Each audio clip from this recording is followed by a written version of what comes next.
The Selfish Path to Romance. Download Chapter 1 for free at drkenner.com and at amazon.com. I understand there's a problem with Gage Petronzi. Yeah. Besides the behavior problem, he won't do homework, and his test scores are... I'm not interested in any of that. I'm interested in why, when this school is on the brink of winning its first state championship in 15 years, you slap a crucial member of that team with a failing mark that would force his removal. Is that how you show your school spirit? You're asking me to change his grade? And that's from Buffy. And the idea of the fact that he didn't earn a good grade and he doesn't deserve a good grade, think of just desserts. What's going on there? What decision should she make? Should she have more, in quotes, school spirit and reward him for failing? Or should she not have more school spirit and instead give him the grade, or has it nothing to do with school spirit? And with me to discuss justice, rewards, and punishments is Dr. Tara Smith. Dr. Smith is a professor of philosophy at the University of Texas, Austin. She is the author of Ayn Rand's Normative Ethics, The Virtuous Egoist. And she's also written Moral Rights and Political Freedom and Viable Values, a Study of Life as the Root and Reward of Morality. Welcome to the show, Tara. Thank you for having me. So what do you think about that case where she doesn't have school spirit because he earned a grade, or did he not earn? What happens with grades? Do you earn them or not? Sure, you earn them. You should earn them and be awarded the grade that you deserve. I mean, that sounded like a good example of injustice. That is, justice, treating other people justly, is a policy of judging them objectively and treating them accordingly, paying them whatever rewards or punishments they have earned or deserve. But when I say judging people objectively, what is objective judgment is going to depend on the context. And in that situation from the clip, we're in a school. We're talking about an educational institution. Schools exist for the purpose of educating students, training them, and in the course of doing that, testing their mastery of the material, as you do by assignments, homework, papers, exams, and so on. Which gives the student feedback of where they stand, how much they've mastered so that they can know how much they are learning, how much more they need to do. Insofar as it is an educational institution, what's relevant is performance in this math class or that history class or whatever it might be.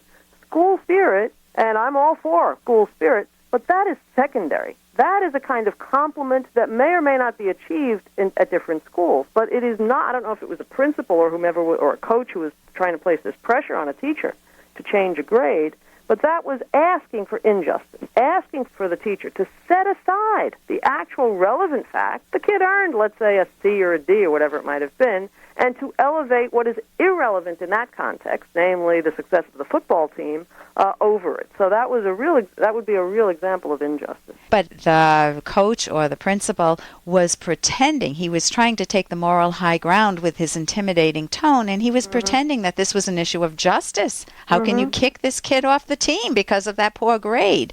Right. Whereas she's not kicking the kid off the team. She's just accurately recording what he earned. Exactly, and he has failed to earn his place as a student eligible to play in extracurricular sports. And he could have done his homework. He could have done a lot more. And I love her comment, you're asking me to change his grade. I mean, she just hits it straight on rather than being intimidated. So when we talk about justice, I know you've emphasized in your book, Ayn Rand's Normative Ethics, The Virtuous Egoist, I know that you've emphasized that it's important to focus on not just the punishments of getting a grade that you've earned, but the rewards. Tell me a little bit about that.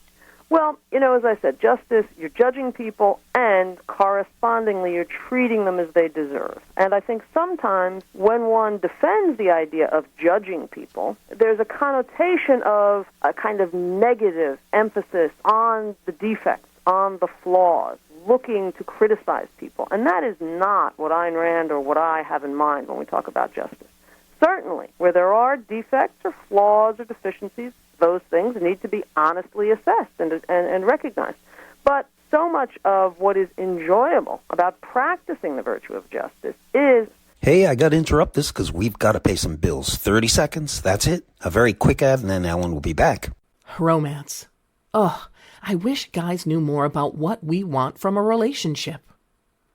Boy, I wish I knew more about what I want. Where's that ad I saw? Here it is, The Selfish Path to Romance, a serious romance guidebook. Download Chapter 1 for free at selfishromance.com and buy it at amazon.com. The Selfish Path to Romance. That is interesting. So much of what is enjoyable about practicing the virtue of justice is attending to the positives. People have so many positive values that they can bring to one another's lives. I know that in the time since I really started examining this virtue, the practice of justice has enriched my life by tuning me in much more keenly to rewarding the good guys. Now, what I mean is a range of things. I mean, everything from writing more fan letters. That is, if there's an author who I find I really enjoy, I've read 2 or 3 of his books, and I decide, I really like this or that aspect of the author, I'll just send them a quick note acknowledging that. It's a way of encouraging that which you find valuable in other people. So you can do this by giving a larger tip. You can do this by voting for a person. You can do, even at the office or supporting a person's candidacy. Again, just sometimes on committees at the office or something like that. You can give a bonus. You can give an afternoon off. You can give the special recognition award. You can give an invitation. You can give the attaboys. There are just, a great variety of ways, small and large, depending on what it is that you want to be rewarding, in which we can encourage that which is good and deserves encouragement in one another. So, punishments are also a part of justice, but I certainly want to get away from the image that I think the judgmental aspect of justice has, that, you're just trying to feel superior. You're always to others. Picking on me. Exactly, You just want to feel good about yourself. So that whole idea of judgmental is not justice. It's anything but. Mm-hmm. I find that with my clients, or even in my own life, Tara, that I have difficulty, and some clients do, saying what you love most about the people who matter most to you. I mean, it's easy to write the fan letter. I find it sometimes easier than to tell my parents precisely what I love about them. And so I wonder, I'm sure that I'm not alone. I know that from therapy. Yeah. But can you speak to that a little bit, about really telling the top people in your life what you feel about them, the positive things? Well, I think in part it is a matter of first identifying what are those things. And that, again, is where I think justice can help us. That is, if I'm feeling this emotion of love or of admiration for another person, be it a family member, a very close person or not, it's useful, first of all, to ask, why am I feeling this? What's the basis for this? And, again, becoming more in tune with what are the specifics. I like this about this person, this and this and this, right? So first of all, I think trying to attune yourself to justice, attune yourself more specifically to the facts. To focus on facts. Right. To be focused on what are the grounds for this positive emotion. Wonderful. But then, definitely, I think we take the people close to us for granted very often. And justice is about how you judge and treat everyone, from those closest to the stranger on the street who you've never laid eyes on before, and everybody in between.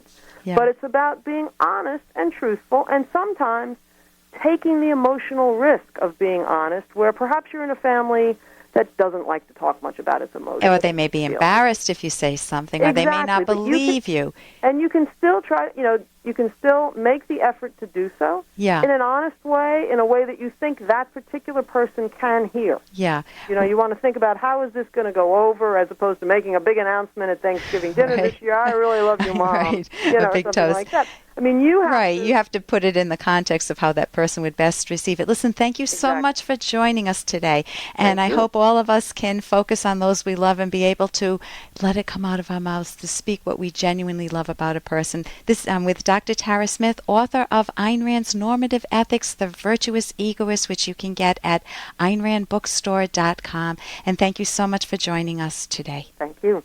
And that's spelled AYNRAND. Bookstore.com, all one word. For more Dr. Kenner podcast, go to drkenner.com and please listen to this ad. Here's an excerpt from The Selfish Path to Romance by clinical psychologist Dr. Ellen Kenner. Asking your partner to sacrifice their rational values destroys relationships. Consider this example from an advice column. A recently remarried man stated that he wanted to take a trip with his 12-year-old daughter from his first marriage in order to bond with her before she became a teenager enmeshed in school and peer relationships. His wife adamantly opposed the idea, even though she didn't object to his taking an equally long vacation with his fishing buddies. Her objection to his vacationing with his daughter was based on jealousy and insecurity, which she allowed to undermine an important value of her husband's. If she truly loved him, she would not only permit but also encourage him to take the trip because it was important to him. This would have strengthened their relationship. You can download Chapter 1 for free by going to drkenner.com, and you can buy the book at amazon.com.